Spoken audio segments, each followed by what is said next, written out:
Bonjour et bienvenue à la session d'Innovation Day dédiée au placement d'antennes.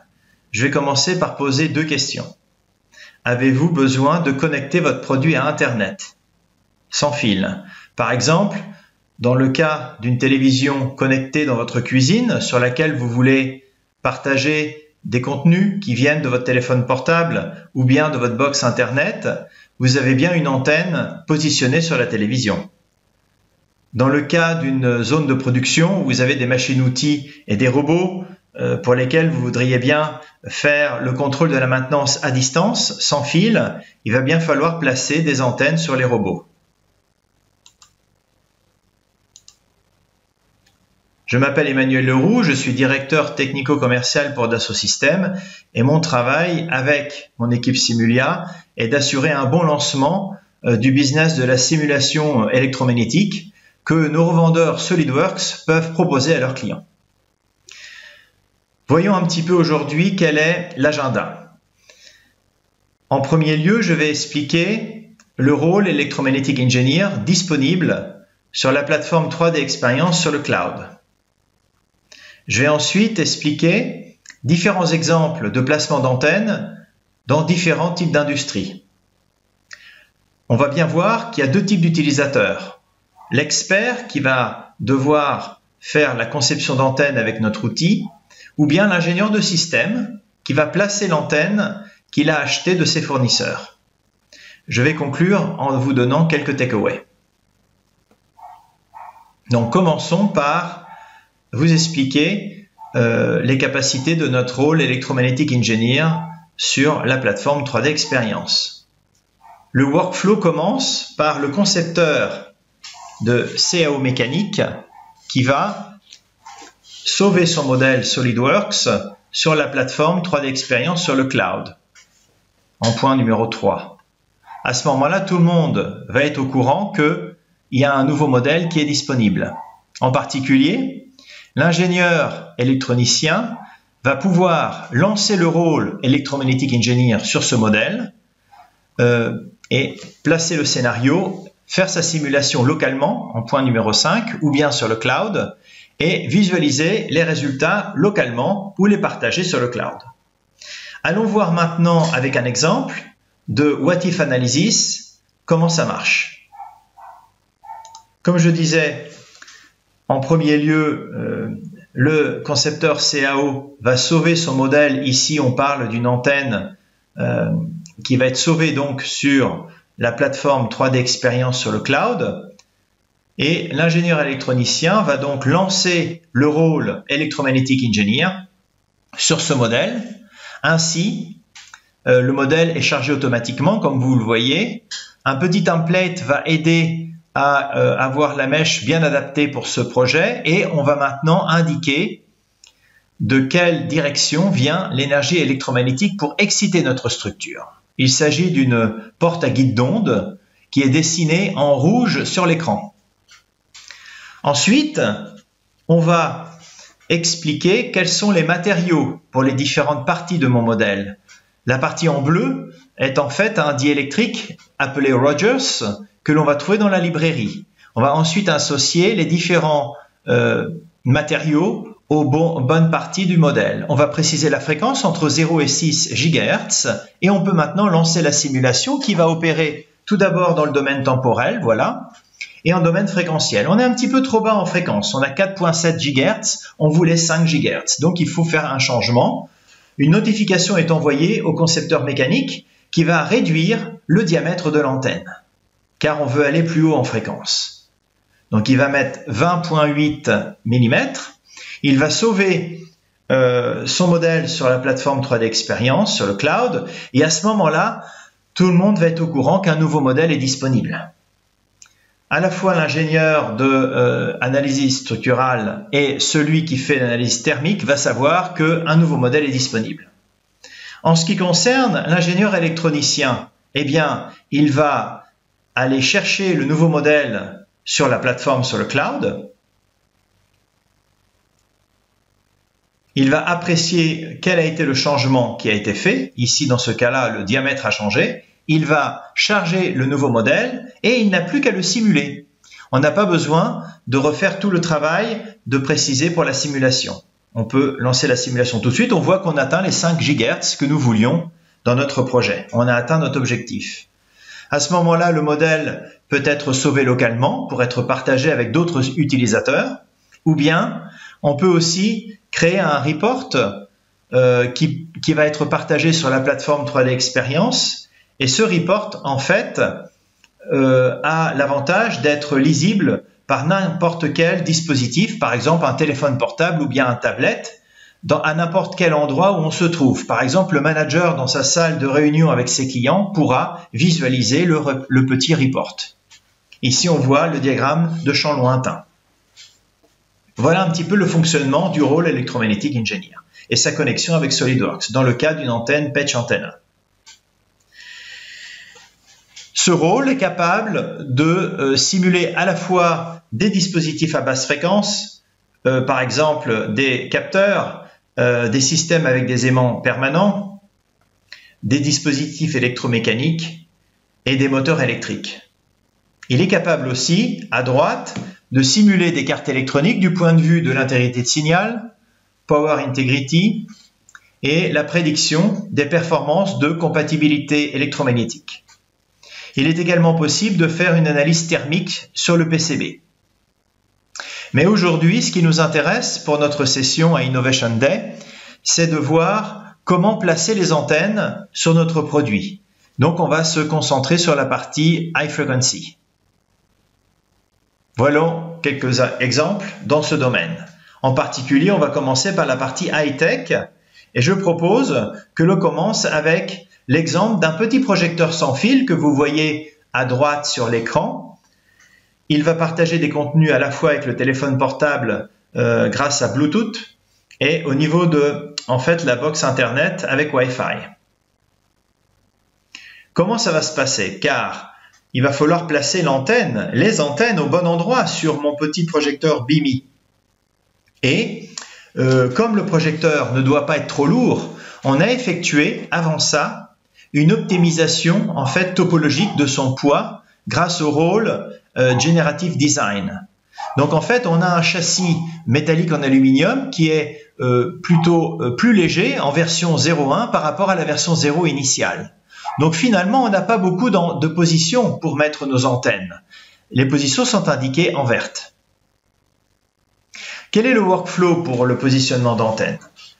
Le premier effet est d'abord de sélectionner la bonne antenne qui correspond à notre besoin. Pour ce faire, on peut utiliser Antennamagus qui va me proposer plus de 400 modèles d'antennes paramétrisés sur lesquels on peut faire une analyse rapide des performances et que l'on peut sélectionner avec une recherche rapide. Une autre idée est de demander à votre fournisseur de vous donner un modèle CST protégé qui va cacher un petit peu des propriétés spécifiques du modèle que votre fournisseur, bien sûr, ne veut pas montrer. Ce type de modèle, appelé Encrypted CST Model ou modèle protégé, est une fonctionnalité possible pour les utilisateurs de CST Studio Suite, qui est le moteur de Electromagnetic Engineer. Donc le conseil est de demander à votre acheteur d'exiger ce modèle au moment où vous achetez vos antennes, de manière à ce que vous allez pouvoir avoir un modèle à positionner sur votre produit. Donc le premier point est d'importer le châssis de votre structure en utilisant le lien d'import que j'ai montré auparavant à partir de SolidWorks.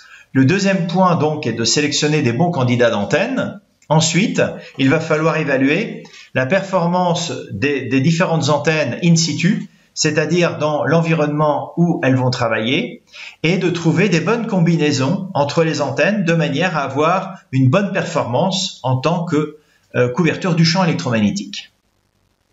Allons voir ça en détail en utilisant la plateforme 3D Experience sur le cloud.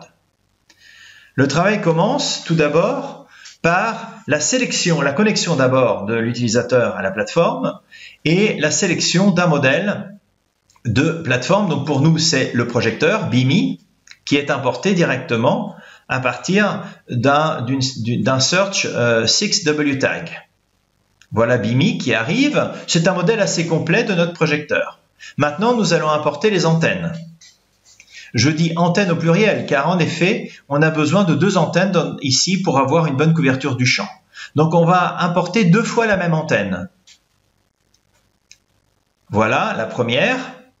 Et ensuite, voilà la deuxième. On va déplacer l'antenne grâce à un petit disque jaune et bleu que vous voyez qui s'appelle Anchor Point, qui permet de positionner exactement au bon endroit l'antenne comme vous avez besoin.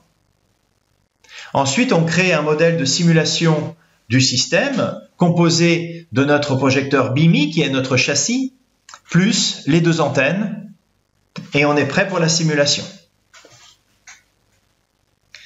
Voilà le système complet. On peut tenir compte aussi, bien sûr, du PCB et de voir les effets sur le PCB. Qu'est-ce qu'on obtient? On obtient en fin de compte qu'on a, grâce à l'utilisation de 2 antennes bien positionnées sur BIMI, un bon comportement du champ électromagnétique au niveau de la radiation efficiency. Voilà un petit peu le workflow pour le positionnement d'antennes en utilisant Electromagnetic Engineer. Maintenant, je voudrais changer d'industrie et en particulier, je voudrais m'intéresser à une machine comme cet extracteur qui va être utilisé pour les travaux. Alors, même les machines de Industrial Equipment ont besoin d'avoir des capteurs, des antennes qui sont positionnées en fait sur la machine. Par exemple, si on imagine avoir besoin de déplacer cette machine qui est assez encombrante à proximité d'un mur, on a bien besoin d'un capteur de positionnement afin de ne pas rentrer contre le mur. Donc, les antennes sont omniprésentes sur ce type d'application maintenant. Il va falloir donc vérifier qu'il y a une bonne compatibilité entre les antennes, qu'elles ne vont pas se gêner mutuellement, et aussi qu'on a un respect en fait des normes de compatibilité électromagnétique avec les équipements embarqués, comme les cartes électroniques, les subsystèmes, et aussi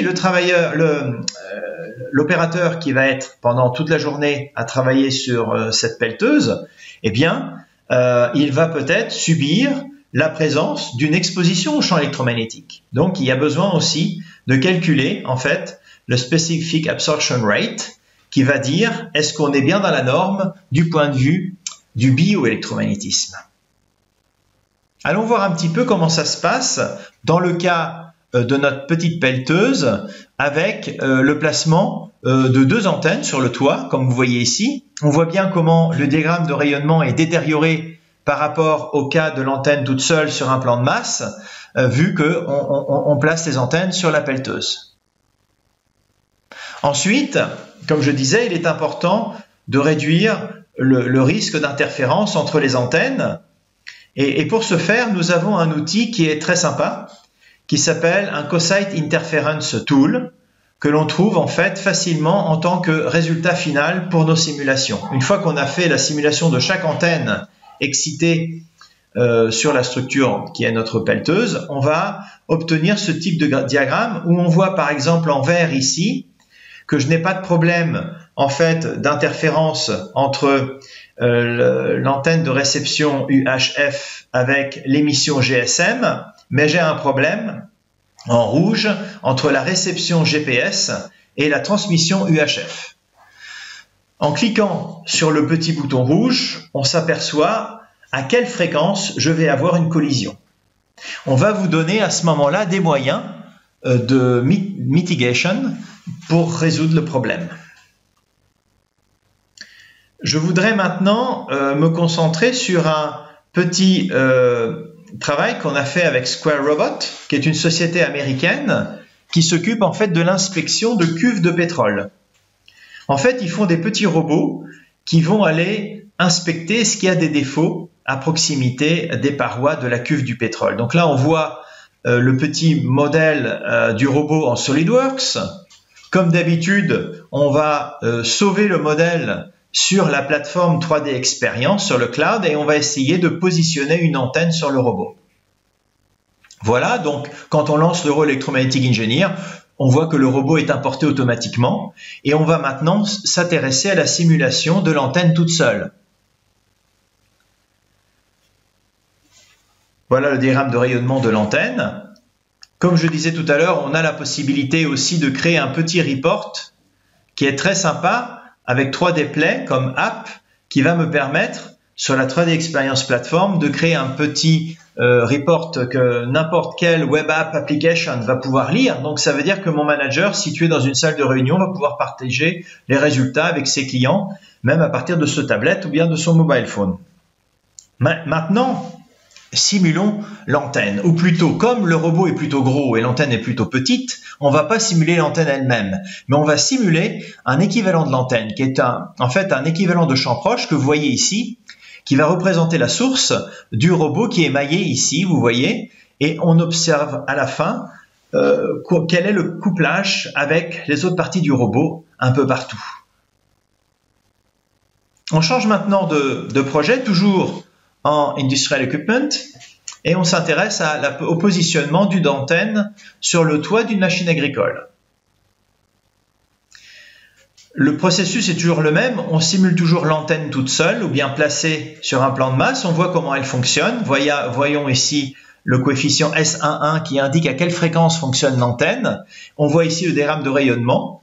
Et maintenant, on voit comment la présence du toit de la machine agricole va perturber le diagramme de rayonnement. Et maintenant, on voit comment on peut voir les couplages avec les autres parties sur la machine agricole.